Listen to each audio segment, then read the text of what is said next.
Hello everybody. चलिए हम इस वीडियो में क्लास 9th के ओसवाल बुक्स के सोशल साइंस के सैम्पल पेपर 2 के सभी क्वेश्चन के सॉल्यूशन देखते हैं। देखिए, ये जो सैम्पल पेपर है सैम्पल पेपर 2 का ये सेकेंड पार्ट है। इसके पहले मैं फर्स्ट पार्ट इसको अपलोड कर चुका हूँ। उसमें 1 से लेके 16 तक 1 to 16 तक सभी क्वेश्चन के सॉल्यूशन में दे चुका हूँ। आप उसको प्लेलिस्ट में देख सकते हैं या फिर मैं इस डिस्क्रिप्शन में लिंक दे दूंगा, आप वहाँ से इसको देख सकते हैं। चलिए स्टार्ट करते हैं हम सेक्शन बी से। सेक्शन ए में आपका 1 to 16 क्वेश्चन थे, वो मैं पहले सॉल्व करा चुका हूँ। देखिए सेक्शन बी में ये क्वेश्चन नंबर 17 देखिए क्या है। क्वेश्चन नंबर 17 है, how are taxation policy responsible for French revolution. French revolution में टैक्सेशन पॉलिसी कैसे रिस्पॉन्सिबल थी। फ्रांस में जो वहाँ पे रिवोल्यूशन हुआ, वहाँ पे कैसे जो टैक्स में डिस्ट्रीब्यूशन था, कैसे टैक्स के वजह से वहाँ पे फ्रांस में फ्रेंच रिवोल्यूशन हुआ, इसी के बारे में पूछ रहा है। देखिए पहले मैं थोड़ा सा आपको समझा दूँ फ्रांस में हुआ क्या था उस टाइम। उस समय सोसाइटी कैसे डिवाइड थी। सोसाइटी जो थी थ्री पार्ट में डिवाइड थी। कैसे? 3 स्टेट में। फर्स्ट स्टेट, फिर second state, first state, second state और थर्ड स्टेट। देखिए फर्स्ट स्टेट में कौन थे? क्लर्जी, पादरी लोग जो चर्च में पूजा पाठ करते थे, वो फर्स्ट स्टेट में थे। सेकेंड स्टेट में नोबिलिटी, जो वहाँ के जमींदार हुआ करते थे, राजा के जो करीबी हुआ करते थे, वो कौन थे? नोबिलिटी। और थर्ड स्टेट में कौन हुआ करते थे? थर्ड स्टेट में बिजनेसमैन हुआ करते थे। फिर आप में इसमें पीजेंट हुआ करते थे, फार्मर हुआ करते थे, वर्कर क्लास हुआ करती थी। देखिए अब देखिए पूछ रहे हैं ना इसमें कि कौन सी ऐसी प्रॉब्लम थी, टैक्सेशन पॉलिसी थी जिसके वजह से फ्रेंच रिवोल्यूशन हुआ। देखो प्रॉब्लम ये थी कि क्लर्जी और नोबेलिटी को मिला के इनके पास जमीन थी कितनी? 60%। लेकिन जो टैक्स देना पड़ता था, टैक्स जो देना पड़ता था वह किसको देना पड़ता था? थर्ड स्टेट के लोगों को। किसको? थर्ड स्टेट के लोग ही बस टैक्स दिया करते थे। और रियलिटी में देखेंगे तो इनकी पॉपुलेशन भी ज़्यादा थी। कितनी पॉपुलेशन थी? जो फ्रांस में टोटल जनसंख्या थी उसके 90% लोग कहाँ रहते थे? थर्ड स्टेट में। और इनके पास ज़मीन भी कम थी। ज़मीन क्लर्जी और नोबेलिटी के पास 60% थी और पॉपुलेशन यहाँ पे 90%। यहाँ इनके पास ज़मीन भी नहीं थी, ज़मीन तो नहीं थी, और साथ ही में इनको टैक्स भी देना पड़ता था, जिसके वजह से फ्रेंच रिवोल्यूशन हुआ। देखो एक पॉइंट आप इसको डिस्क्राइब करके लिख सकते हैं। दूसरी चीज़ देखिए, एक राजा तो टैक्स लगाता ही था। टैक्स बस देते थे कौन? थर्ड स्टेट के लोग। राजा तो टैक्स लगाता ही था थर्ड स्टेट के लोगों पे। साथ ही में क्लर्जी जो थे, जो पादरी हुआ करते थे, जो चर्च में काम किया करते थे, वो कहते थे, क्लर्जी कहते थे कि हम भी थर्ड स्टेट से टैक्स लेंगे। क्या लेंगे? टैक्स लेंगे। और वो टैक्स क्या था? उस टैक्स का नाम क्या था? उस टैक्स का नाम टैलिस था। क्या था? टैलिस नहीं, टीथेस था। जो थर्ड स्टेट के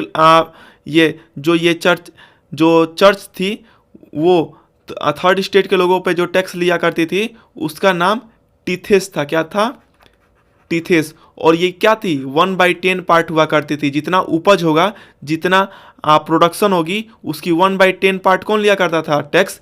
ये क्लर्जी लिया करते थे। उसका नाम टीथेस हुआ करता था। ये चर्च लिया करती थी। इसके वजह से भेदभाव हुआ कि एक तो ये कुछ पैसा सरकार को दे भी नहीं रहे हैं, वहाँ की जो फ्रांस की गवर्नमेंट है उसको दे भी नहीं रहे हैं। फ्रांस में जो उस टाइम मोनार्की थी, लुई 16 थी, लुई 16 को भी ये कुछ पैसा नहीं देते थे। और साथ में जो थर्ड स्टेट के लोग हुआ करते थे टैक्स देते ही थे, और ये क्लर्जी इनसे पैसा भी लिया करते थे। और यहाँ पे देख रहे हैं इम्पार्शलिटी कितना है? 60% लोगों के पास जमीन किसके पास है? क्लर्जी और नोबेलिटी, और इनको टैक्स नहीं देना पड़ता था। साथ ही में आप देखेंगे एक और पॉइंट यहाँ पे लिख सकते हैं कि फ्रांस की उस समय जो राजा का शासन था, उस समय लुई 16 थे। लुई 16 के टाइम जो आम आदमी खाना खाता है, एवरीडे कंजम्पशन जो यूज करता है, एवरीडे जो खाना खाता है, जैसे नमक हो गया, टोबैको हो गया, जो नशे वाली चीज़ होती है। तो वो नमक तो सब कोई खाते हैं, नमक पे भी उस समय के मोनार्की के जो राजा थे लुई 16, इन्होंने टैक्स लगा दिया था। इसके वजह से जो थर्ड स्टेट के लोग थे वो बहुत ज़्यादा सफ़र करते थे। क्यों? क्योंकि उनके पास ज़मीन भी नहीं थी और उनको टैक्स मोनार्की को भी देना पड़ता था, राजा को देना पड़ता था, राजा के साथ क्लर्जी को भी देना पड़ता था, और जो आम इंसान जैसे नमक खाता है उस पर भी सरकार ने टैक्स लगाया था। उसने उस पर भी मोनार्की जो राजतंत्र उस समय चलती थी लुई 16 की, उसने टैक्स लगा दी थी। तो इसी वजह से ये माना जाता है कि जो टैक्सेशन पॉलिसी थी इन डिस्टर्बेंस टाइप की, एक तो ज़मीन नहीं है, उसके बाद टैक्स भी देना पड़ा है, इसकी वजह से फ्रेंच रिवॉल्यूशन हुआ था। आप इसको डिस्क्राइब करके लिख सकते हैं। नेक्स्ट क्वेश्चन देखिए, इसमें आर वाला क्या है। आर वाला है कि how did the political system work in France under the constitution of 1791।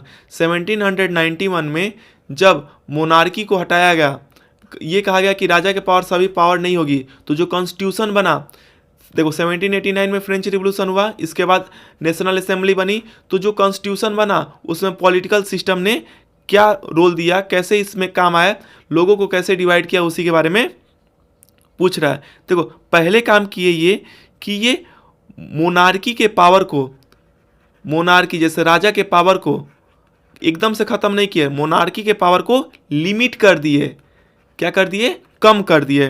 फिर इन्होंने पावर को कैसे डिवाइड कर दिया? इन्होंने पावर को डिवाइड कर दिया 3 पार्ट में। जैसे इंडिया में आप देखते हैं लेजिस्लेचर में डिवाइड कर दिया, फिर किस में किया? एग्जीक्यूटिव में किया, एग्जीक्यूटिव में किया और जुडिशरी में किया। किस में किया? देखिए पूछ रहे ना कौन से काम किए इन्होंने लोगों ने, तो ये हो गया एग्जीक्यूटिव, लेजिस्लेचर, ये एग्जीक्यूटिव और जुडिशरी। देखो लेजिस्लेचर क्या होता है? जैसे पार्लियामेंट है, पार्लियामेंट कोई भी रूल बनाती है तो लोकसभा राज्यसभा से पास होती है, तो वैसे ही कोई भी रूल बनेगा तो वहाँ की जो नेशनल असेंबली होगा उससे बनेगा। एग्जीक्यूटिव किसे बोलते हैं? अगर कोई रूल बना गया तो फॉलो कौन करेगा? जो एसपी है, डीएसपी है, पुलिस जो है ये रूल फॉलो करती है, उसे एग्जीक्यूटिव बोलते हैं। और जुडिशरी, अगर मान लीजिए रूल बना उसको फॉलो कोई इंसान नहीं कर रहा है तो पकड़ेगा कौन? पुलिस पकड़ेगा, पकड़ के कहाँ ले जाएगा? कोर्ट में ले जाएगा, और डिसीजन कौन देगी? जुडिशरी देगी। तो ये काम 1791 में ही वहाँ की असेंबली ने कर दिया था। फिर देखिए आप इसमें देखेंगे तो वहाँ पे 2 तरह की सोसाइटी बनाई गई थी, एक्टिव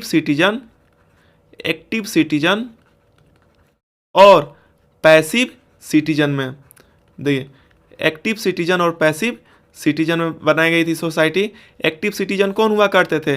एक्टिव सिटीजन वो लोग हुआ करते थे जो कि वोट दे सकें। देखो यहाँ पे वोटिंग की आ गई थी रूल, टैक्स नहीं, जो वोट दे सकते थे वो एक्टिव सिटीजन थे, जो वोट न दे सके वह पैसिव सिटीजन थे। अब देखो एक्टिव सिटीजन में क्या था? कौन लोग वोट करेंगे, कौन लोग वोट देंगे? तो वोट वो देंगे जिसकी उम्र मेल ओनली मेल, जब बस पुरुष ही देंगे वोट, और उसकी भी उम्र कितनी होनी चाहिए?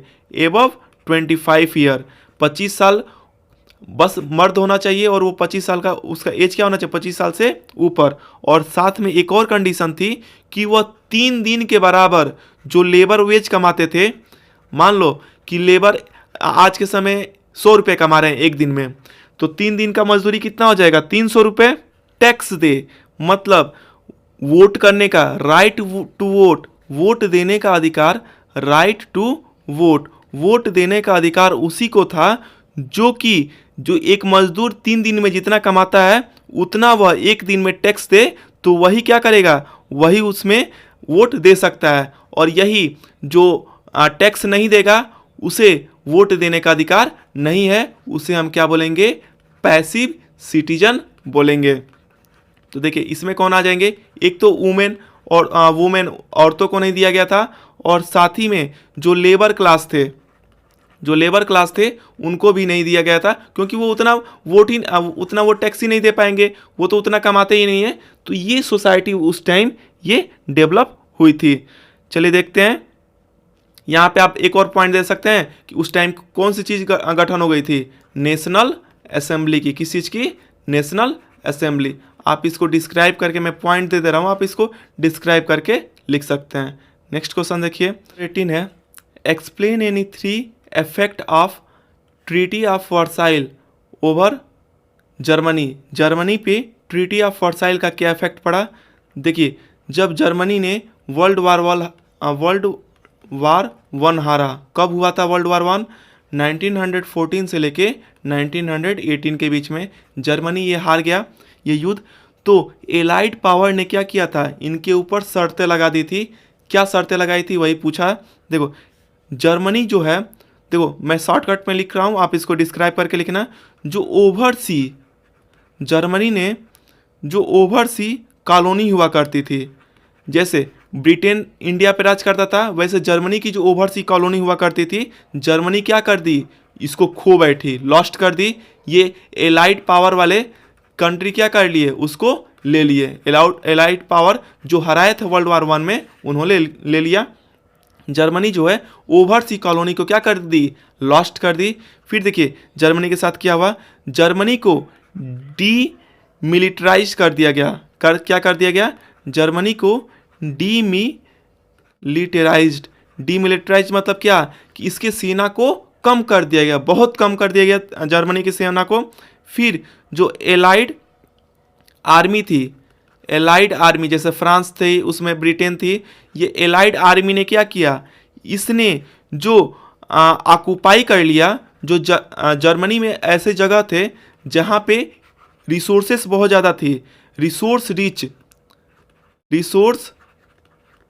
देखो जर्मनी पे RESOURSE, देखो स्पेलिंग सही कर देना, रिसोर्स रिच, देखिए स्पेलिंग सही कर देते हैं, RESOURC, रिसोर्स रिच जो एरिया था, एक वहाँ पे जगह था राइनलैंड को क्या कर लिया था इन्होंने, कब्जा कर लिया था, एनेक्स कर दिया था कि राइनलैंड जो है जर्मनी का पार्ट नहीं रहेगा। इसको कौन ले लिए थे, एलाइड आर्मी ले लिए थे। आप देखेंगे तो 75% तक जो जर्मनी था अपने आयरन ओर के रिजर्व खो बैठा था, और साथ ही ये 26% अपने जो कोयला का रिजर्व था, कोल के रिजर्व था, इसको खो बैठा था। किसको, फ्रांस को। एलाइड में जो जीते थे, एलाइड की तरफ कौन थे, फ्रांस था, पोलैंड था, डेनमार्क, देखो फ्रांस, पोलैंड, डेनमार्क, और ये एक शहर है लिथुआनिया। इनको ये जर्मनी अपने 75% कोल रिजर्व 26% कोल रिजर्व और 75% आयरन रिजर्व क्या कर दिया था, खो बैठा था। तो ये इफेक्ट आपको देखने को मिले, आप इसको डिस्क्राइब करके लिख देना।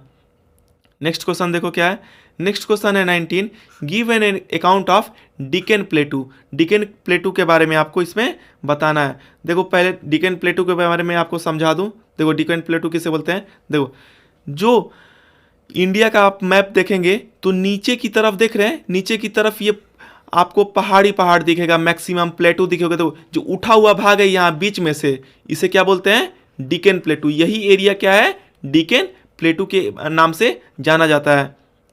देखो क्या इसमें लिखना है, डिकेन प्लेटू के बारे में बताना है। तो देखो ये ट्रायंगुलर मास होता है, नीचे से देख रहे हैं ये कैसा शेप होता है, ये यहाँ पे जो डिकेन प्लेटू है ये ट्रायंगुलर मास है, ट्रायंगुलर क्या है, लैंड मास है। आपको दिख रहा है ये तीन तरफ से, ये एक तरफ हो गया एक, और ये दो, ये ट्रायंगल, और ऊपर से ये ट्रायंगल की तरफ का शेप का दिख रहा है, और ये ऊपर सतपुरा रेंज से फ्लो करता है। और देखो ऊपर की तरफ ये किससे डिवाइड करता है, डिकेन प्लेटू की बाउंड्री क्या है, तो डिकेन प्लेटू की बाउंड्री जो है ऊपर में रिवर नर्मदा की तरफ से है। किधर से है, नर्मदा की तरफ से है। और साथ ही में अगर आप रेंज देखेंगे तो नॉर्थ में, ये जो नॉर्थ है तो नर्मदा रिवर तो डेक्कन प्लेटू और नॉर्थर्न प्लेन को डिवाइड करता है, और ये नॉर्थ में इसकी बाउंड्री देखेंगे, नॉर्थ में इसकी बाउंड्री क्या है, सतपुरा रेंज है। क्या है, सतपुरा रेंज, सतपुरा रेंज है। और साथ ही में ये ईस्ट में कहाँ तक ये इसकी लास्ट है, कहाँ तक ये फैला गया मेन माना जाता है, तो ईस्टर्न में आप इसको माना जाता है महादेव की पहाड़ियाँ तक। कहाँ तक, महादेव हिल तक। कहाँ तक, महादेव हिल तक पाया जाता है। फिर देखिए डेक्कन प्लेटू में और क्या आप लिख सकते हैं, यह वेस्ट की तरफ हाई है, ऊंचा है, और यह ईस्ट की तरफ क्या है, ईस्ट की तरफ स्लोप है। इसमें देखिए वेस्ट की तरफ क्या, ये वाली साइड क्या है, ईस्ट है, ये वाली साइड क्या है, वेस्ट है। तो इधर जो वेस्टर्न घाट है, ये जो एरिया है, ये क्या है, उठा हुआ है, और इस साइड क्या है, धंसा हुआ है। इसी वजह से आप देखेंगे मैक्सिमम जो रिवर है आपकी, जो ये कृष्णा हो गई, कावेरी हो गई, सब किस में गिरती है, बे ऑफ बंगाल में। बस दो ही ऐसी रिवर होती है, नर्मदा और ताप्ती। नर्मदा और ताप्ती बस ये इधर गिरती है वेस्ट साइड में। क्यों, क्योंकि मैक्सिमम रिवर ईस्ट में क्यों गिरती है, क्योंकि ये वेस्ट में उठा हुआ है। तो पानी किधर से किधर फ्लो होता है, ऊपर से नीचे की तरफ फ्लो होता है। ये आप इसमें लिख सकते हैं। फिर देखिए इसमें क्या है, आप इसमें लिखेंगे कि ये जो है वेस्ट, इसमें देखो वेस्टर्न घाट पाए जाते हैं। वेस्टर्न घाट किधर है,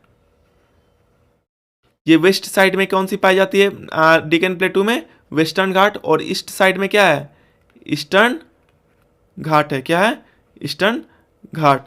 आप इसको ध्यान से देखेंगे तो जो यहाँ पे वेस्टर्न घाट जो लाई करता है, ये वेस्ट कोस्ट के पैरेलल है। ये देखो ये वेस्ट कोस्ट है ना, ये वेस्ट कोस्ट है, इसके पैरेलल कौन है, वेस्टर्न घाट। और ईस्टर्न घाट क्या है, ये ईस्ट कोस्ट के पैरेलल है। आप इसको डिस्क्राइब करके अच्छे से लिख देना। आप यहाँ पे भी लिख सकते हो, मेघालय में जो 3 प्लेटू ये हिल्स पाई जाती हैं, गारो, खासी, जयंतिया, छोटा नागपुर प्लेटू जो है, ये भी किसका एक्सटेंशन है, ये भी डेक्कन प्लेटू का एक्सटेंशन है। ये मेघालय तक इसका एक्सटेंशन गया है। और ये गारो, खासी, जयंतिया जो है मेघालय में, और ये छोटा नागपुर प्लेटू भी किसका एक्सटेंशन है, ये आपका डेक्कन प्लेटू का है। आप इसको डिस्क्राइब करके लिख देना। नेक्स्ट क्वेश्चन देखिए क्या है, क्वेश्चन है describe any 3 characteristic of Himalayan mountain. Himalayan mountain का कोई 3 कैरेक्टरिस्टिक बताना है। देखो कैसे बताएंगे हिमालयन माउंटेन का, देखो ये हिमालय माउंटेन है, जो ऊपर हिमालय है, इसके बारे में 3 बताना ना। देखो ये आप देखेंगे तो सबसे यंग, सबसे जवान, ये सबसे नया फोल्ड माउंटेन है। कैसा, फोल्ड माउंटेन है। अब देखो फोल्ड माउंटेन किसे बोलते हैं, देखो जब हम जानते हैं कि पृथ्वी के नीचे, कॉन्टिनेंट और ओशन के नीचे क्या पाए जाते हैं, प्लेट पाए जाते हैं। प्लेट एक तरफ, एक जो है दूसरी तरफ मूव करते हैं। जब एक जैसे आमने सामने मूव करें तो ये कन्वर्जेंट प्लेट हो जाते हैं। जब अपोजिट डायरेक्शन में मूव करें तो इसे डाइवर्जेंट प्लेट बोलते हैं। देखिए एक प्लेट यहाँ पे, एक प्लेट दूसरे प्लेट के तरफ मूव कर रही है, और एक प्लेट दूसरी तरफ के ऊपर चढ़ जाए तो उसे क्या बोलते हैं, उस वहाँ पे जो माउंटेन फार्म होती है, एक प्लेट दूसरी प्लेट, देखो अगर ये एक प्लेट है, एक प्लेट इसी के ऊपर चढ़ जाए, ऐसा चढ़ जाए, तो जो प्लेट यहाँ पे जो उठाव होगा, जो ये माउंटेन फार्म होगा, उसे हम कौन सी माउंटेन बोलेंगे, फोल्ड माउंटेन। तो हिमालय माउंटेन क्या है, सबसे यंग फोल्ड माउंटेन है। साथ ही में ये क्या है, हिमालय माउंटेन जो है लोफीएस्ट है। देखिए लोफ्टीएस्ट है। लोफ्टीएस्ट किसे बोलेंगे, बहुत ही टाल है और इंप्रेसिव है। और साथ ही में ये मोस्ट रज्ड, RUGGED, मोस्ट रज्ड माउंटेन है। इसका मतलब क्या होता है, देखो लोफीएस्ट का मतलब क्या होता है, लोफीएस्ट का मतलब है कि ये जो है बहुत ही टाल है। क्या है, वेरी टाल है और इम्प्रेसिव है। इम्प्रेसिव का मतलब क्या है, देखने में एट्रैक्टिव है। और रस्ट माउंटेन क्या होता है, देखो रस्ट का मतलब क्या होता है, रस्ट का मतलब होता है कि स्ट्रांग है, मजबूत है, एंड पावरफुल है। कैसा है, ताकतवर है। ऐसा नहीं है कि ये ब्लो आउट हो जाएगा। मतलब ये क्या है, ये जो है नॉट डेली के। तीसरा पॉइंट आप इसमें लिख सकते हैं कि ये आर्क फार्म करता है। क्या? Form and arc. कैसा आर्क फार्म करता है? जो आर्क फार्म करता है वह कितने डिस्टेंस कवर करता है? Covering A distance of 2400। कितना? 2400 किलोमीटर, 2400 किलोमीटर का ये आर्क फार्म करता है। देखिए कैसे, ये इंडिया का मैप आप देखेंगे तो ऊपर देखेंगे ये जो ये ऊपर ये देख रहे हैं, ये आर्क के तरफ दिख रहा है और ये डिस्टेंस कितनी है इसकी? 2400। तो ये इसकी कैरेक्टरिस्टिक है। देखो ये आप लिख सकते हैं इसमें। फिर नेक्स्ट क्वेश्चन देखो इसमें क्या है? 20 नंबर। 20 नंबर क्वेश्चन क्या है? पीछे वाला क्वेश्चन कौन सा था? पीछे नंबर 19 था। देखो पीछे वाला कौन सा था? 19 का दोनों पार्ट हम लोग कर लिए। 20 देखिए, 20 में क्या है? Explain any 3 salient features of democracy. आपको डेमोक्रेसी के विशेषताएं बताने हैं। देखो बहुत सारे होते हैं, 3 ही बताने। देखो मैं बता रहा हूँ क्या। डेमोक्रेसी में जो होता है, जो रूलर होता है, जो हमारे ऊपर राज करेगा, रूलर होता है, ये क्या होते हैं? रूलर जो है इलेक्टेड बाई पीपल, ये लोगों के द्वारा क्या होते हैं? चुने हुए होते हैं। और जो लोगों के द्वारा चुने होते हैं, जो रूलर है वो लोगों के द्वारा चुन के आता है।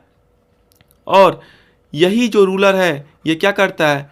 Take all the major decision. जो मेन डिसीजन है, जो मेजर डिसीजन है, वो कौन लेता है? यही रूलर लेते हैं डिसीजन। फिर देखिए नेक्स्ट, देखिए 3 विशेषता बताया नहीं ना। एक तो जिसको हम चुनते हैं वही डिसीजन लेता है। फिर आप देखेंगे इसमें फ्री एंड फेयर इलेक्शन होता है।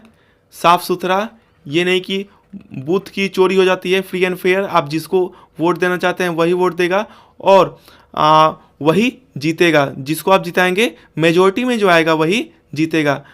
पीपल के ओपिनियन के हिसाब से इसमें जीतता है कोई भी। फ्री एंड फेयर इलेक्शन होता है।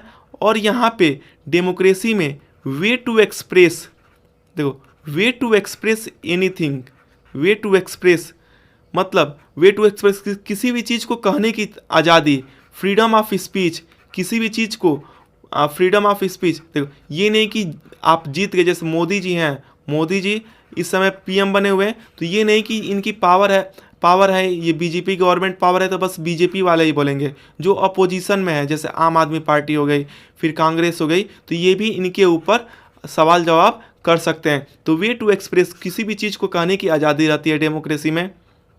फिर देखिए नॉर्मली आप ये 3 ही पॉइंट इसमें लिख देना। फिर आप बोल सकते हैं कि रेगुलर इंटरवल पे इसमें इलेक्शन होता है। क्या होता है? इलेक्शन हेल्ड एट, इलेक्शन 3 ही बताना, मैं एक और बताता हूँ। Election held at regular interval. क्या? रेगुलर इंटरवल पे इलेक्शन होता है डेमोक्रेसी में। नेक्स्ट क्वेश्चन देखो क्या है। नेक्स्ट क्वेश्चन है आपका 21। देखिए क्या है? Differentiate between a democratic government and a non democratic government. Democratic government और नॉन डेमोक्रेटिक गवर्नमेंट के बारे में आपको बताना है। ये क्या हो गया? ये है आपका डेमोक्रेटिक गवर्नमेंट और यहाँ पे नॉन डेमोक्रेटिक गवर्नमेंट। देखिए दोनों में अंतर क्या होता है? देखो डेमोक्रेटिक गवर्नमेंट अभी हम लोग पढ़े हैं, इसमें क्या पढ़े हैं? इसमें पीछे भी बताया मैं आपको, इसमें रेगुलर क्या होता है? रेगुलर इलेक्शन होता है। क्या होता है? Regular election. और इसमें क्या होता है? जैसे कम्युनिस्ट कंट्री है रसिया, चाइना, ये क्या होते हैं? यहाँ पे इरेगुलर इलेक्शन होता है। यहाँ पे एक गवर्नमेंट, एक ही पार्टी की सरकार होती है। फिर इसमें क्या होता है? रेगुलर इलेक्शन होता है। और जो लोग होते हैं, people can change the government. क्या? लोग जो होते हैं वो सरकार को बदल सकते हैं। People can change their government. जैसे कांग्रेस हट के यहाँ पे आई ना ये बीजेपी, तो people can change their government. वही नॉन डेमोक्रेटिक में क्या होता है? इसमें इनके पास जो लोग होते हैं नॉन डेमोक्रेटिक जैसे चाइना और रसिया में क्या होता है, जो लोग होते हैं, people do not have any right, लोगों के पास कोई भी राइट नहीं होती है। People have not any right to change the government, यहाँ पे जो सरकार चल रही है उसको बदलने की कोई राइट नहीं होती। देखो इंडिया में कांग्रेस को हट के बीजेपी आई, बीजेपी हट के कुछ भी आ सकता है, लेकिन चाइना में जो कम्युनिस्ट सरकार चल रही है उसको हटा के कोई और नहीं चल सकती है। रसिया में भी यही सेम है। तो यही इंडिया जो है ये क्या है, डेमोक्रेटिक। इंडिया यूएसए ब्रिटेन क्या है, डेमोक्रेटिक कंट्री है, और नॉन डेमोक्रेटिक क्या है, रसिया चाइना है। इसमें देखिए अगर और आप इसमें देखेंगे तो फ्रीडम ऑफ स्पीच, किसी भी चीज़ को कहने की आज़ादी होती है किसमें, फ्रीडम ऑफ स्पीच, किसी भी चीज़ को कहने की आज़ादी होती है डेमोक्रेटिक गवर्नमेंट में। जबकि इसमें क्या होता है, नो फ्रीडम ऑफ स्पीच, आप सरकार के खिलाफ अगर कुछ भी बोल देंगे तो आप सीधे जेल में जाएंगे, लेकिन डेमोक्रेटिक कंट्री में ऐसा नहीं होता है। फिर देखो और अगर लिखोगे तो जो अपोजिशन पार्टी होती है, अपोजिशन पार्टी, जैसे इंडिया में अगर इस समय राज चल रहा है बीजेपी का तो अपोजिशन पार्टी कांग्रेस है। तो अपोजिशन जो पार्टी होती है आर एलाउड, इनको अलाउ किया जाता है, अलाउ टू फंक्शन फ्रीली, कुछ भी काम आज़ादी से कर सकते हैं। जैसे राहुल गांधी अभी यात्रा किए थे ना पूरे भारत की, तो उनकी वो स्वतंत्र थे, वो कर सकते हैं। लेकिन यहाँ पे जो है अपोजिशन पार्टी जो होती है वह अलाउ नहीं करती है। वहाँ की सरकार जो है अपोजिशन पार्टी को अलाउ नहीं कर सकती है कि आप कुछ भी करें। क्यों? क्योंकि यहाँ पे क्या चलता है, रूल ऑफ वन मैन चलता है, एक आदमी का ही शासन चलेगा या एक पार्टी की ही काम चलेगी। जैसे रसिया में जो पुतिन कहते हैं वही होता है, चाइना में जो शी जिनपिंग कहते हैं वही होता है। नेक्स्ट क्वेश्चन देखिए क्या है इसमें, क्वेश्चन नंबर 22 देखिए, how did the people of Palampur के लोग कैसे वो प्रोडक्शन को बढ़ाते थे, explain the method used for this, उनकी मेथड को बताना है। देखो तो सबसे पहले जान लो कि जो ग्रीन रिवॉल्यूशन आया था, ग्रीन रिवॉल्यूशन कब आया था, जो ग्रीन रिवॉल्यूशन आया था, ग्रीन रिवॉल्यूशन में गेहूं की उपज बढ़ गई थी, धान की उपज बढ़ गई थी। तो देखो ग्रीन रिवॉल्यूशन के आने के वजह से HYV high yielding variety seed का यूज कौन करते थे, पालमपुर के लोग। और इसके वजह से जो यहाँ की पैदावार हुई थी वह 3200 kg पर हेक्टेयर, एक हेक्टेयर में 3200 किलो तक यहाँ पे उपज होने लगी, जिसके वजह से यह हेल्प किया किसको, हेल्प द पीपल ऑफ किसके, ऑफ पालमपुर के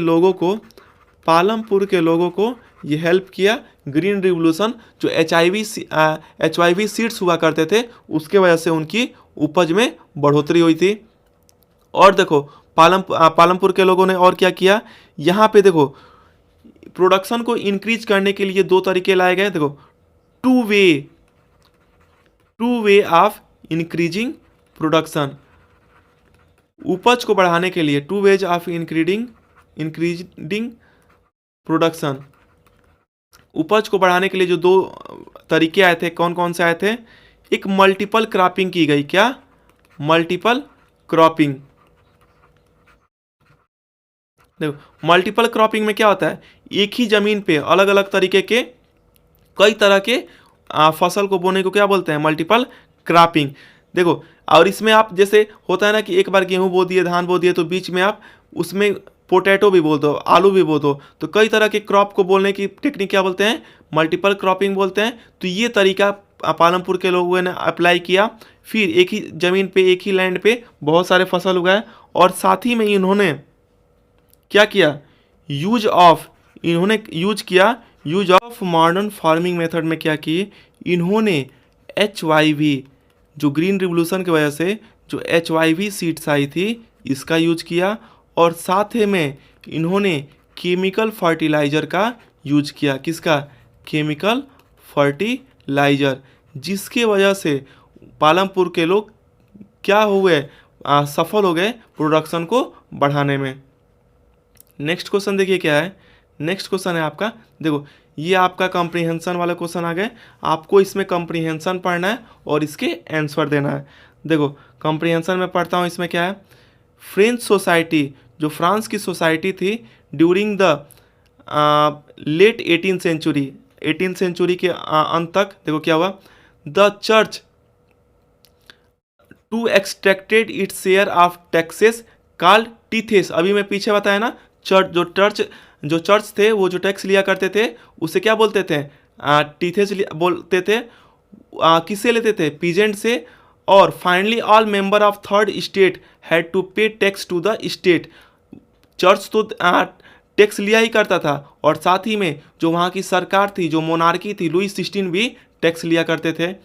these include A direct tax, tally नाम का एक टैक्स होता था जो डायरेक्ट टैक्स लिया करते थे, and A number of indirect tax which where levied on article everyday consumption like salt and tobacco.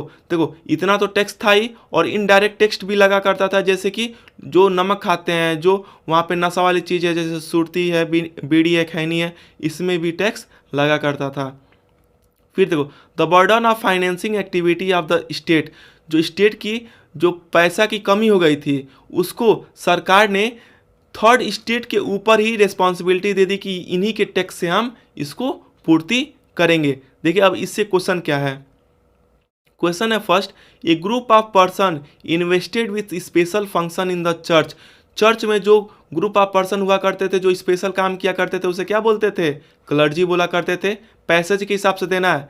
फिर देखो who enjoy feudal privilege by birth, जन्म के हिसाब से कौन राजा की तरह वहाँ पे शासन करते थे, राजा का रिलेटिव्स, जैसे राजा के जो कोई भाई हो गया, चाचा हो गया, तो वो क्या करता था, वो राजा की तरह कौन वहाँ पे इंजॉय करता था जन्म के हिसाब से, तो वहाँ पे नोबेलिटी वहाँ पे इंजॉय करती थी। नेक्स्ट देखो ये सब फ्रेंच रिवोल्यूशन से है, और ये पीछे जो पैसेज है उसी से रिलेटेड है। नेक्स्ट देखो a tax levied by church was paid by third state in which currency, currency क्या थी, चर्च जो यूज करती थी वो टैक्स का नाम क्या था, टैली, नहीं क्या था, टीथेस था, क्या था, टीथेस। और करेंसी कौन थी, तो वो लिब्रे थी। आपकी ये एनसीईआरटी बुक में दी हुई है, आप वहाँ से देख सकते हैं, लिब्रे थी। फिर देखो द क्या है, dash that exist in French society in the old regime became the cause of French Revolution। किसके वजह से फ्रेंच रिवोल्यूशन हुआ, जो वहाँ पे इनइक्वलिटी थी उसके वजह से। क्योंकि जो फर्स्ट और सेकेंड स्टेट के लोग क्या करते थे, टैक्स नहीं देते थे, थर्ड स्टेट वाले टैक्स देते थे। तो ये सिंपल है, आप इसको ऐसे कर सकते हैं। पैसेज वाले देखिए आपके पेपर में 3 आएंगे, मैं एक बता दिया, आप इसको पैसेज करके, पैसेज इसका पढ़ के और इसका आंसर देना। मैं सभी पैसेज कराने लगूंगा तो बहुत ही लेंथी वीडियो हो जाएगा। 24 पढ़िएगा, फिर ये देखिए और 2 आएंगे, 25 ये हो गया। फिर और ये देखो एक टेलीग्राम है, टेलीग्राम चैनल, देखो टेलीग्राम पे आप सर्च करोगे शक्ति सिंह विसेन, आप वहाँ सर्च करेंगे तो आपकी इसकी PDF मिल जाएगी, आप वहाँ से PDF लेके सॉल्व कर सकते हैं।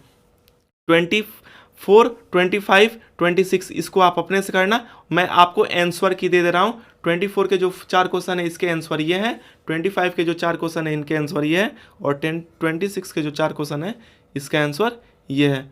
नेक्स्ट क्वेश्चन चलो देखते हैं। अब आ गया आपका सेक्शन डी, जो सेक्शन डी है ये क्वेश्चन आ गए। इसके बाद सेक्शन ई में ग्राफ आएगा। चलो सेक्शन डी के सभी क्वेश्चन एक एक करके देखते हैं। फर्स्ट क्वेश्चन देखिए क्या है, what event in history is known as holocaust, कौन सी इवेंट को होलोकास्ट बोलते हैं। How did the world came to know about the holocaust, explain, holocaust कैसे आया, उसके बारे में कैसे लोग जाने, उसको एक्सप्लेन करना है। देखिए पहले देखिए होलोकास्ट किसे बोलते हैं, होलोकास्ट किसे बोलते हैं, द परसिक्यूशन, देखिए होलोकास्ट किसे बोलते हैं, द परसिक्यूशन। देखो हिटलर ने ज्यूज को मारा था ना, हिटलर ने ज्यूज को मारा था बेरहमी से, उसी को क्या बोलते हैं, होलोकास्ट। होलोकास्ट ज्यूज मारे गए बहुत ही लार्ज संख्या में, उस टर्म को क्या बोलते हैं, होलोकास्ट। तो देखो the persecution the persecution and mass murder, the persecution and mass murder of Jews, of Jews by German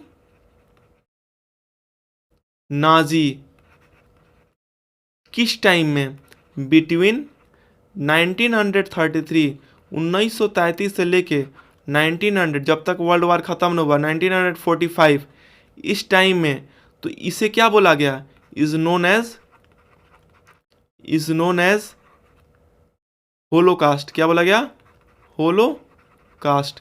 देखिए होलोकास्ट किससे बोलते हैं, बोला ना। होलोकास्ट की आप डेफिनेशन बताइए। परसिक्यूशन किया, जो हिटलर की सेना थी उन्होंने क्या किया? अत्याचार किया। जो हिटलर की सेना की इन द सेंस क्या, हिटलर के जो आर्मी हुआ करती थी, नाजी, जो नाजी जर्मन नाजी हुआ करते, नाजी जो आर्मी मैन हुआ करते थे हिटलर के, वो अत्याचार किए और बहुत ही भारी संख्या में मारे। किसको? ज्यूज को।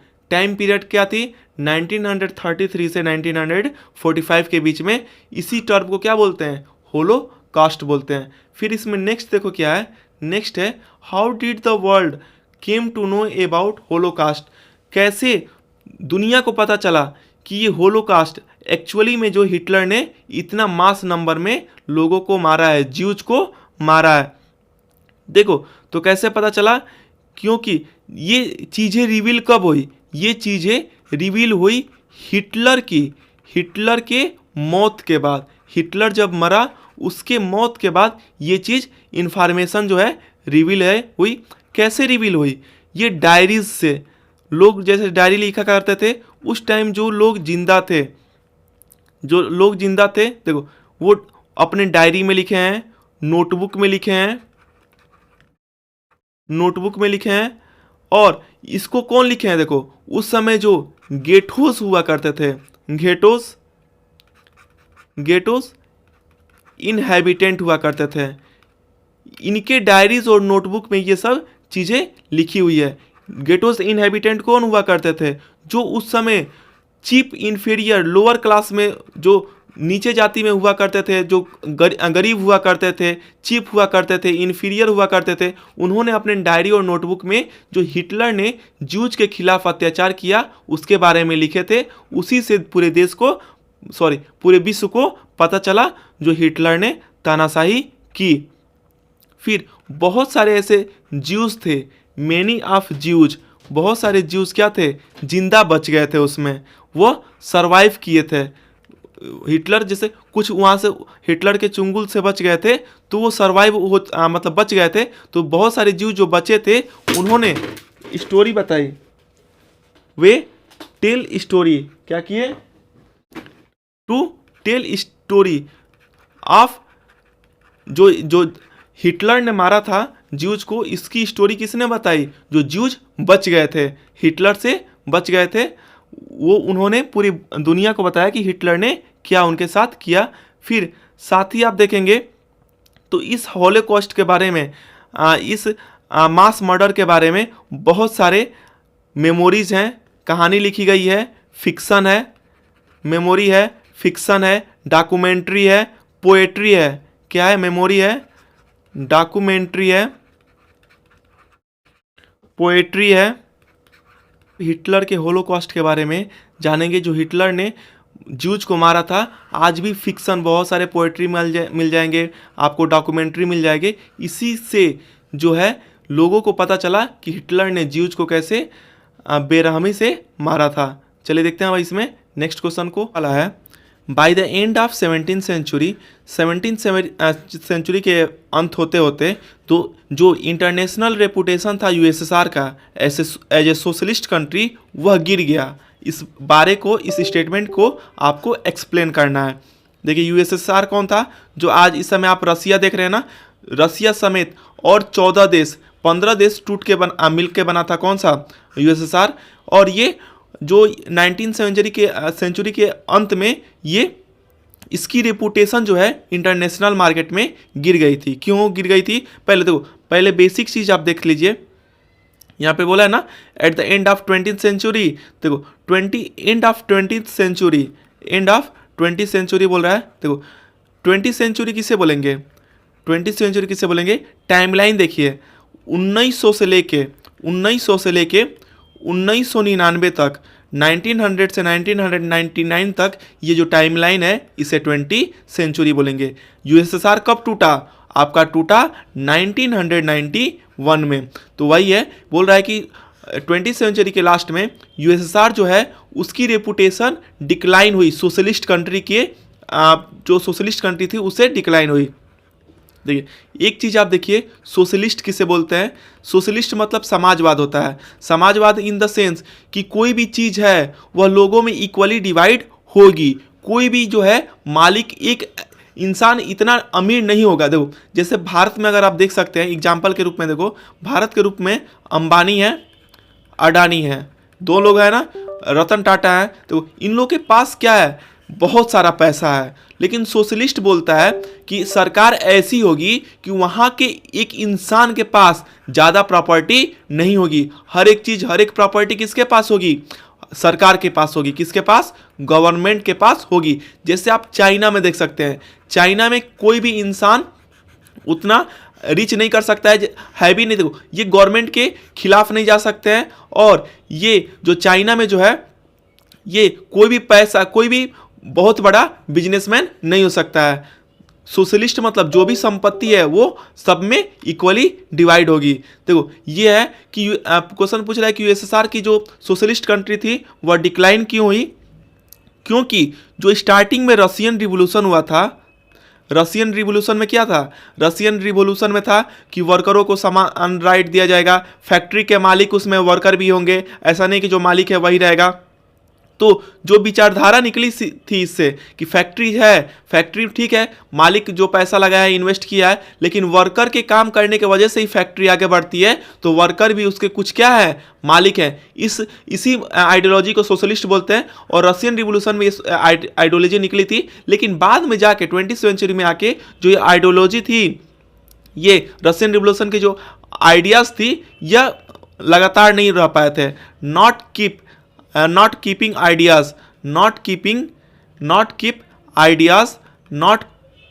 ideals of Russian revolution, Russian revolution के जो आइडियल थे वो बरकरार नहीं रह पाए थे, इसलिए ये देश टूटा था। इंटरनेशनल वैल्यू इसकी, रेपुटेशन इसकी डिक्लाइन हो गई थी। और आप देखेंगे कि रसिया में एक सरकार बन गई थी, कौन सी पार्टी की, कम्युनिस्ट पार्टी की। एक ही पार्टी थी, कौन सी पार्टी, कम्युनिस्ट। देखिए चाइना में भी एक कम्युनिस्ट पार्टी है ना, रसिया में भी एक ही पार्टी थी, कौन सी पार्टी, कम्युनिस्ट पार्टी। इसमें क्या आ गया था, डिक्टेटर रूल आ गया था। डिक्टेटर रूल का मतलब तानाशाही आ गया था, जो सरकार चाहे वही करेगी, लोगों की नहीं सुनी जाएगी। देखो डिक्टेटर आ गया, डिक्टेटर आ गया।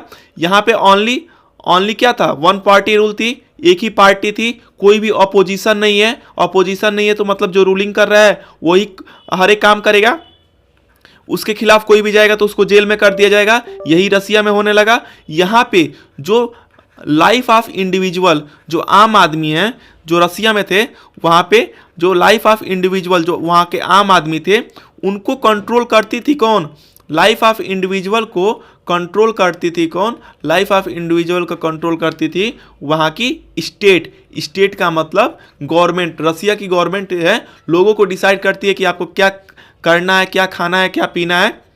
इसके वजह से जो सोशलिस्ट कंट्री थी इसकी रेपुटेशन डिक्लाइन हुई, लोग वहाँ पे नाखुश हुए। आप इसको ऐसे कर सकते हैं।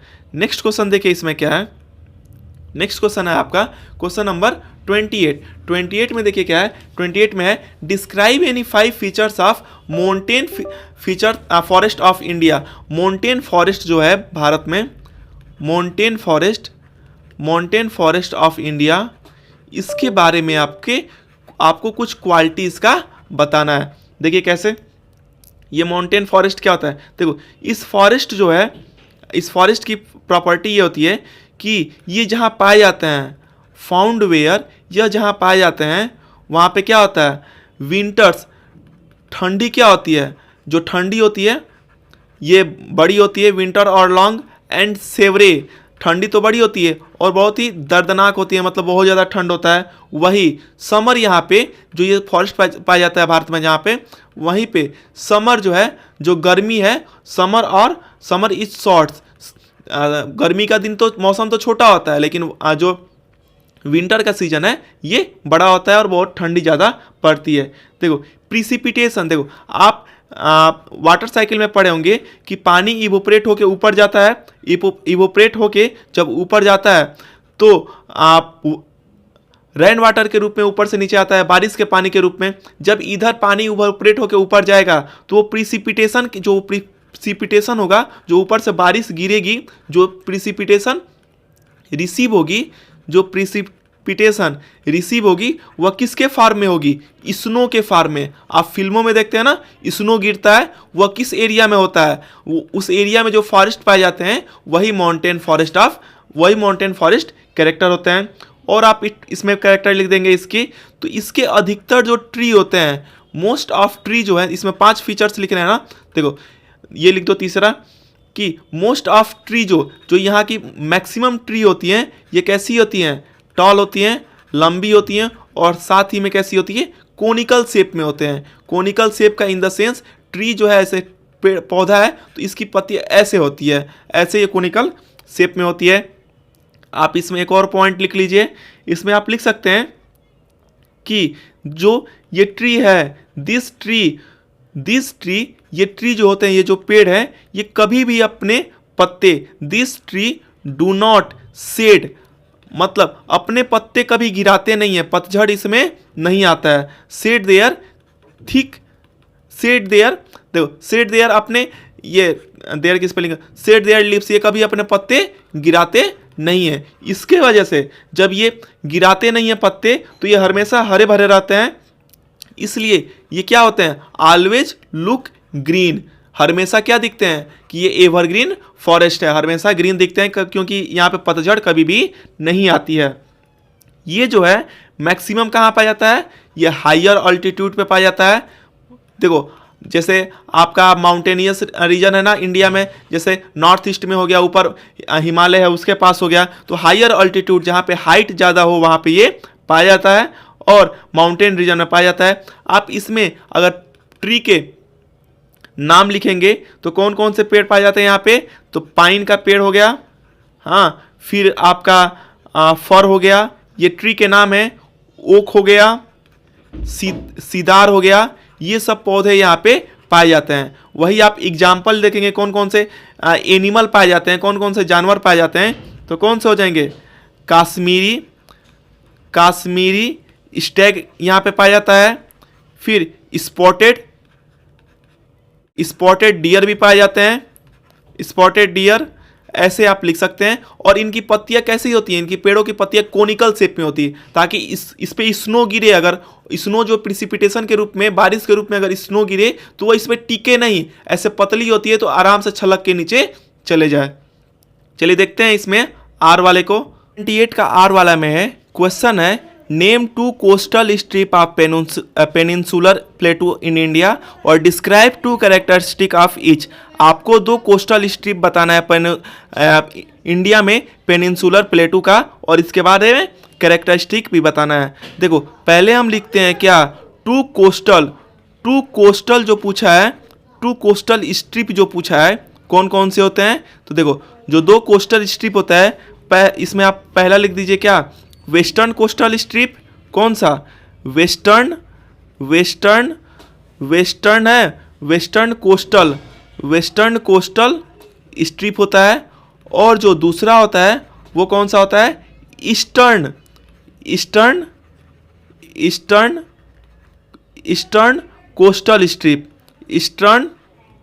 Coastal strip.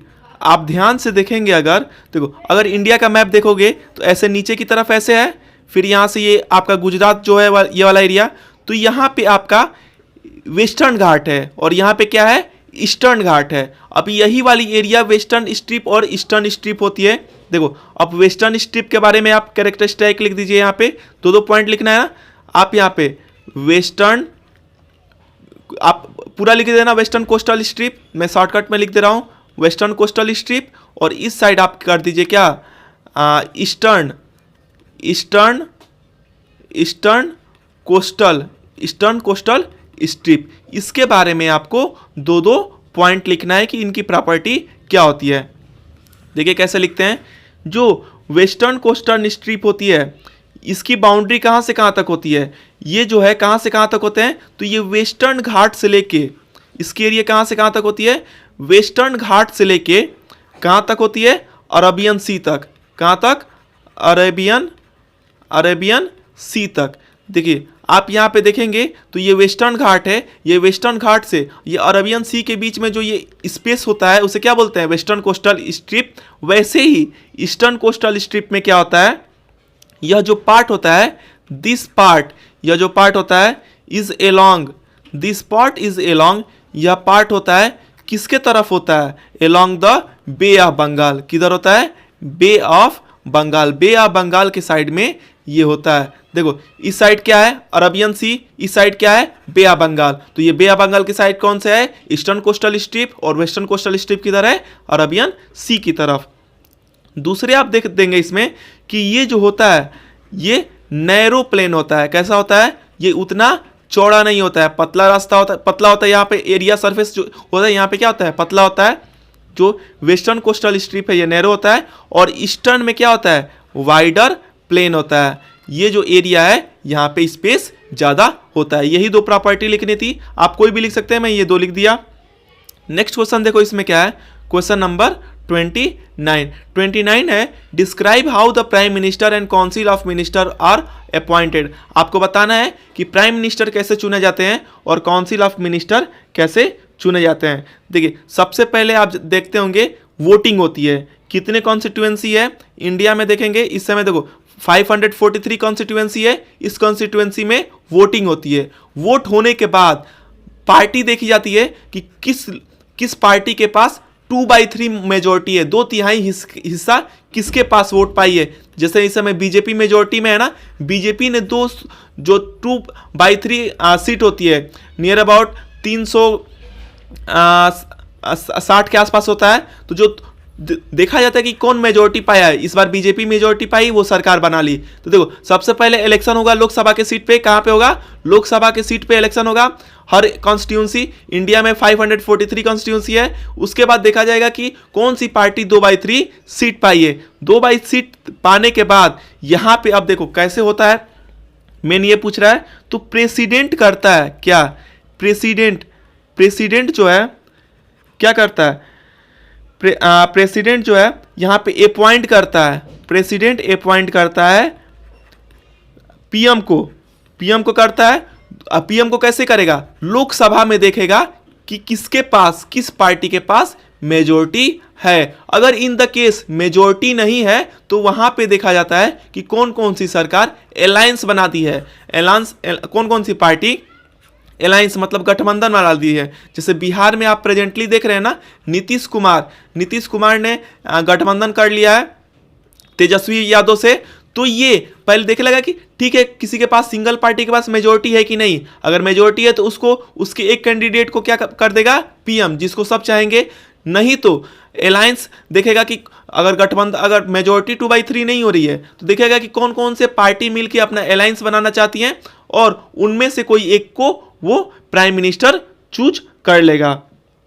फिर देखिए प्राइम मिनिस्टर जब चूज कर लेने के बाद फिर पीएम जो है, प्राइम मिनिस्टर बोलता है प्रेसिडेंट से, पीएम देखो अपने हिसाब से मिनिस्टर चूज करता है प्रधानमंत्री कि कौन मेरे कैबिनेट में, कौन मेरे तरफ से जो ये कौन रेलवे मिनिस्टर होगा, कौन फाइनेंस मिनिस्टर होगा, कौन इसमें जो ट्रांसपोर्ट वाले होंगे वो देखेंगे।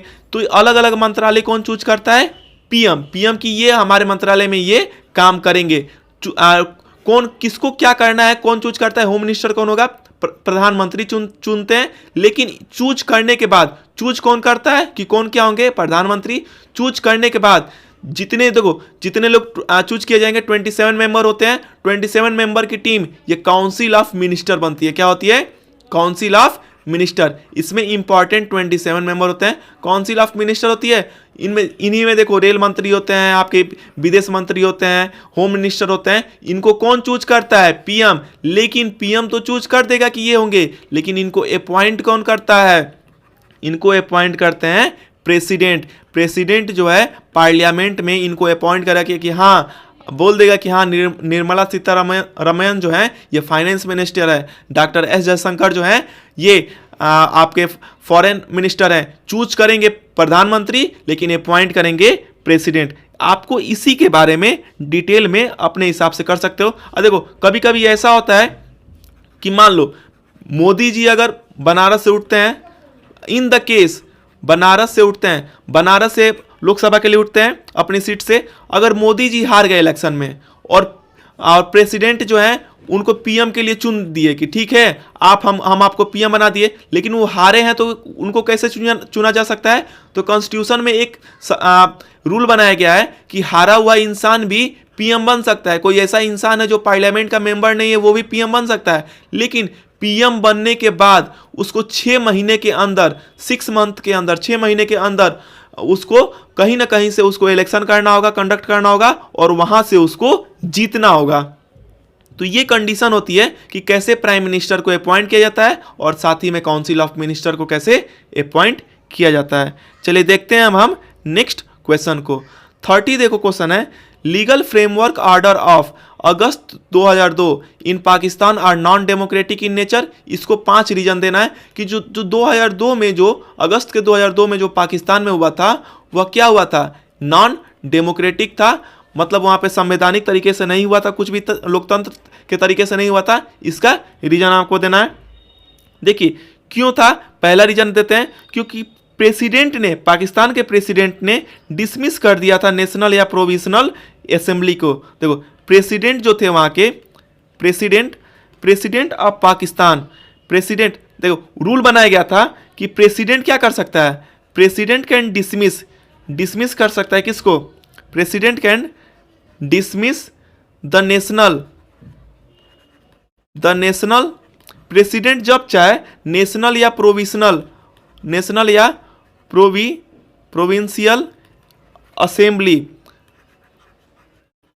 असेंबलीज रूल बनाया गया था कि प्रेसिडेंट क्या कर सकता है? डिसमिस कर सकता है नेशनल या प्रोविंशियल असेंबली को। साथ में ये भी बोला गया था कि जो भी काम होगा सिविल कैबिनेट का उसको कौन देखेगा? सुपरवाइज करेगा मिलिट्री का ऑफिसर। देख रहे हैं यहाँ डेमोक्रेसी में मिलिट्री यहाँ पे इन्वॉल्व हो गई, तो वहाँ पे क्या हुआ था? यही लीगल फेमरेज जो यहाँ पे पाकिस्तान की जो डेमोक्रेसी थी वहाँ खतरे में आई थी। फिर आप देखेंगे यहाँ पे जो वहाँ पे नेशनल सिक्योरिटी काउंसिल होती है पाकिस्तान में, जो 2002 में नेशनल सिक्योरिटी काउंसिल, जो नेशनल सिक्योरिटी काउंसिल थी पाकिस्तान में, जो नेशनल सिक्योरिटी काउंसिल थी, इसको क्या किया गया था? इसको डोमिनेट कर दिया गया था किससे? कि इसमें मैक्सिमम नंबर क्या थे? Dominated by military officer. इसमें मिलिट्री ऑफिसर को भर दिया गया था। आप हर जगह देखेंगे मिलिट्री की इन्वॉल्वमेंट हो गई थी। मिलिट्री जो है चुने हुए नहीं रहते हैं, लोग इनको चुनते नहीं हैं। डेमोक्रेसी में क्या होता है? डेमोक्रेसी में वही राज करता है, वही रूलर राज करते हैं जिनको हम चुन के भेजते हैं। मिलिट्री तो चुन के नहीं भेजते हैं, तो यहाँ पे मिलिट्री की इन्वॉल्वमेंट हो गई थी। फिर देखो एक और चीज हुई थी कि इन स्पाइट ऑफ, देखो पहले लिख देता हूँ फिर समझाता हूँ। In spite of having elected representatives, Pakistan के पास चुनाव के द्वारा चुन के गए हुए लोग थे, इलेक्टेड रिप्रेजेंटेटिव वहाँ पे थे, REPRE रिप्रेजेंटेटिव्स थे, चुन के लोग वहाँ पे गए थे। लेकिन जो फाइनल पावर थी वो कौन किसके पास हो गई थी उस टाइम? 2002 में फाइनल पावर किसके पास थी? मिलिट्री के ऑफिसर के पास। किसके? मिलिट्री के ऑफिसर के पास थी। तो इसके वजह से देख रहे हैं हर जगह जो है मिलिट्री की इसमें इन्वॉल्वमेंट हो गई थी। जो फाइनल डिसीजन है, जो फाइनल पावर है, वहाँ पे चुने हुए लोग नहीं लेते थे। कोई MP MLA वहाँ का PM CM नहीं लेता था कि इस देश में क्या होगा क्या नहीं होगा। हर एक चीज़ कौन करते थे? परवेज मुशर्रफ, वहाँ के मिलिट्री ऑफिसर ही कंडक्ट करते थे। इस वजह से वहाँ पे डेमोक्रेसी नहीं, नॉन डेमोक्रेसी नेचर में आ गया था 2 में। नेक्स्ट क्वेश्चन देखिए इसमें क्या है, क्वेश्चन नंबर 31 है कि unemployment led to depressed economy. Unemployment के वजह से जो है हमारी इकोनॉमी जो होती है डिप्रेस हो जाती है। आप इसको जस्टिफाई करो, इसको देखो तर्क के हिसाब से जस्टिफाई करना है, मैं इसमें बस पॉइंट बता दे रहा हूँ, आप इसको कर देना। देखो अनएम्प्लॉयमेंट होती है तो जो लोग हैं, जो पीपल हैं, जो लोग हैं वो क्या हो जाते हैं, जो लोग हैं वह जो एसेट्स हैं, जो संपत्ति होते हैं देश के, जो एसेट हैं यह टर्न हो जाती है इनटू लाइबिलिटी। किसमें, जिम्मेदारी में। देखो अगर भारत यूथ यहाँ पे नौजवान लोग बहुत ज़्यादा हैं, अगर वो अनएम्प्लॉयमेंट होंगे तो सरकार की रिस्पॉन्सिबिलिटी हो जाएगी कि वहाँ पे उनको हेल्थ फैसिलिटी दी जाए, फिर सरकार की जिम्मेदारी हो जाएगी कि उनको कैसे एजुकेशन दिया जाए, कैसे उनको अच्छे से बिहेवियर सिखाया जाए। अगर एम्प्लॉयमेंट हो गए, अगर वो हर जगह काम करते रहेंगे तो सरकार को कोई भी टेंशन नहीं होगी, नहीं तो वो देश पे क्या हो जाएंगे, बोझ हो जाएंगे। अनएम्प्लॉयमेंट की वजह से जो लोग हैं बोझ हो जाएंगे। देखो जब काम नहीं होगा तो लोग क्या होंगे, हमेशा निराशा में रहेंगे, होपलेसनेस में होंगे। किस में, निराशा में होंगे।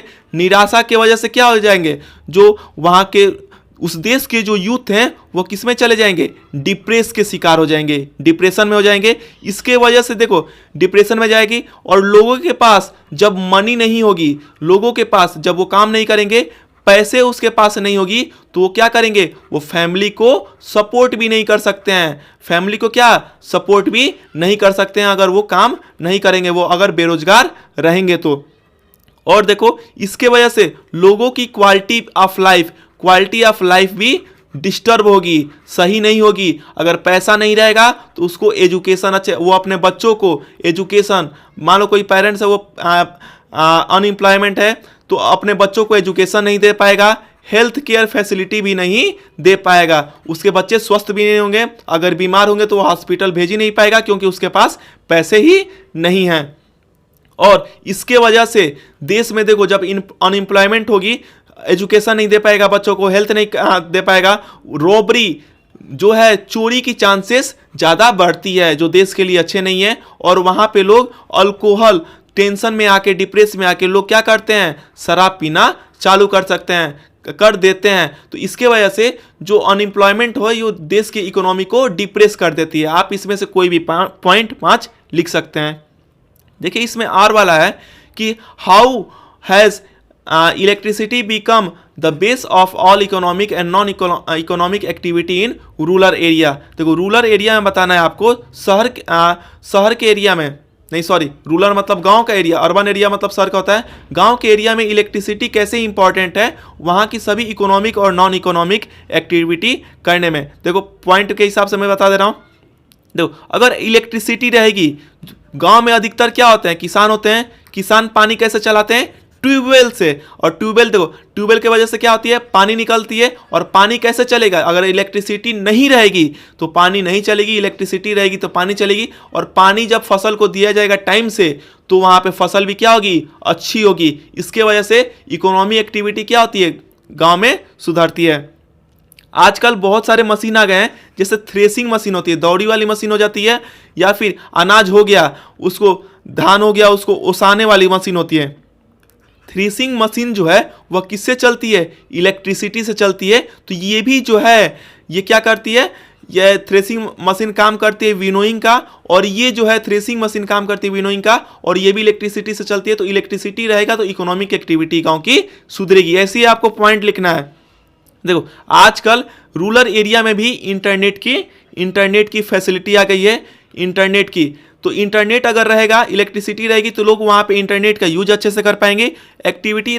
और जब इंटरनेट का यूज कर पाएंगे तो वो देख पाएंगे कि हम जो क्रॉप, जो फसल बो रहे हैं, उस अगर कोई रोग है या फिर समय के हिसाब से कौन सी फर्टिलाइजर हम उसको देंगे क्रॉप को, फर्टिलाइजर की, ताकि हमारा क्रॉप की जो है उसकी उपज अच्छी हो सके। तो ये यहाँ भी इलेक्ट्रिसिटी का रोल है। ऐसे आप कोई भी लिख सकते हैं। तो इलेक्ट्रिसिटी रहेगी तो इंडस्ट्री भी सेट होने की चांस गांव में ज़्यादा होगी, क्योंकि इलेक्ट्रिसिटी इंडस्ट्री चलाने के लिए क्या चाहिए, इलेक्ट्रिसिटी चाहिए। बड़े बड़े बिजनेसमैन गांव की तरफ शिफ्ट करेंगे कि हम यहाँ पे यहाँ पे हम इलेक्ट्रिसिटी मिल रहा है तो यहाँ पे कोई भी कंपनी खोल सकते हैं, क्योंकि गांव में इजिली लैंड मिल जाता है, ज़मीन मिल जाता है, इलेक्ट्रिसिटी रहेगी तो कंपनी भी स्टेब्लिश होगी। अगर कंपनी स्टेब्लिश होगी तो वहाँ पे वर्कर जो है उसी गांव से लिए जाएंगे, उस गांव से जब वर्कर लिए जाएंगे तो वहाँ पे रोजगार जो है, एम्प्लॉयमेंट क्या होगा, बढ़ेगा।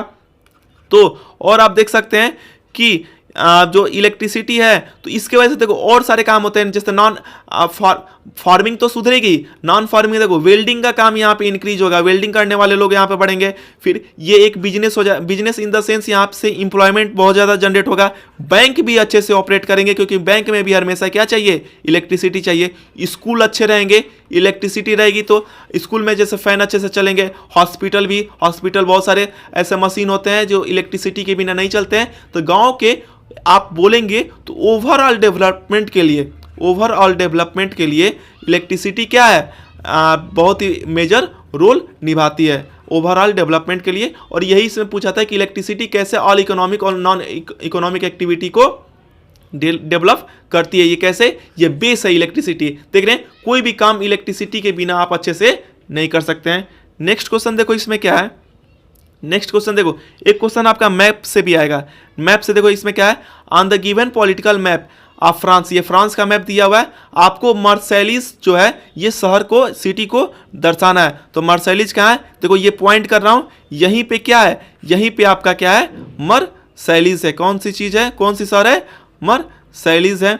नेक्स्ट क्वेश्चन देखो इसमें क्या है, सेकंड क्वेश्चन है, identify the place where French revolution occur. आपको बताना है कि फ्रेंच रिवोल्यूशन कहाँ पे आया था, तो ये प्लेस आइडेंटिफाई करना है। सेकंड वाला प्लेस कौन सा है, तो ये प्लेस कौन सा है, ये पेरिस जगह है। कौन सा शहर है, पेरिस शहर है। नेक्स्ट क्वेश्चन देखो इसमें कौन सा है, इसमें बी क्वेश्चन है मैप में, on the given political map of India आपको लोकेट करना है ट्रॉपिक ऑफ कैंसर और अरावली माउंटेन को। देखो कैसे लोकेट करते हैं। ट्रॉपिक ऑफ कैंसर आप देखेंगे तो इंडिया के क्या करते हैं, बीचों बीच से गुजरती है। तो ट्रॉपिक ऑफ कैंसर को आपको लोकेट करना है, तो ये गुजरात से होते हुए ऐसे हल्का सा राजस्थान, और ये ऐसे जो है ना, ये आपका ये ऐसे आप ये छत्तीसगढ़, यहाँ पे ये मिजोरम से ऐसे होते हुए यहाँ पे जाती है। तो ये लाइन आप इंडिया के मैप में देख लेंगे, ये क्या है, ये लाइन जो है ट्रॉपिक ऑफ कैंसर का है। ट्रॉपिक ऑफ कैंसर इसको डिनोट करना था ना, लोकेट करना था। ट्रॉपिक ऑफ कैंसर की ये लाइन हो गई। नेक्स्ट में देखो अरावली माउंटेन हिल, अरावली माउंटेन ये राजस्थान में है। यहाँ पे ये माउंटेन क्या है, अरावली की माउंटेन है। ये ऐसे है, ऐसे सीधे है, अरावली माउंटेन हिल। आप इसको नेमिंग कर देना, ये क्या है, शॉर्टकट में लिख दे रहा हूँ, अरावली माउंटेन ये रेंज है, और ये क्या है, ट्रॉपिक ऑफ कैंसर है। इसको लोकेट करना था। और देखिए मैप में क्या क्वेश्चन था, क्वेश्चन है इसमें कि a features is marked on the political mark, identify the features and write its name, outermost range of Himalaya. आपको यहाँ पे देखो, यहाँ पे दिया हुआ है कि ये जो बी वाला दिया है, ये आउटर मोस्ट रेंज ऑफ जो हिमालय था, इसका क्या नाम है, यहाँ पे इसका क्या नाम है, ये जो कौन सी रेंज है, तो ये शिवालिक रेंज है। क्या है, शिवालिक रेंज है, इसका नाम देना था। तो देखो 2 पॉइंट बताना था, ट्रॉपिक ऑफ कैंसर कहाँ से गुजरती है, तो आप इसको डिनोट कर देना। अरावली माउंटेन रेंज कहाँ होती है, तो राजस्थान में ऐसे है, और ये कौन सी लाइन है, तो ये शिवालिक रेंज है। फिर नेक्स्ट क्वेश्चन देखो इसमें, देखो ये था इस एक्सरसाइज का लास्ट क्वेश्चन, आप इस सैंपल पेपर का लास्ट क्वेश्चन। अब मिलते हैं आपसे सैंपल पेपर 3 के सभी क्वेश्चन के सॉल्यूशन के साथ। तब तक के लिए कीप स्माइलिंग, ओके बाय।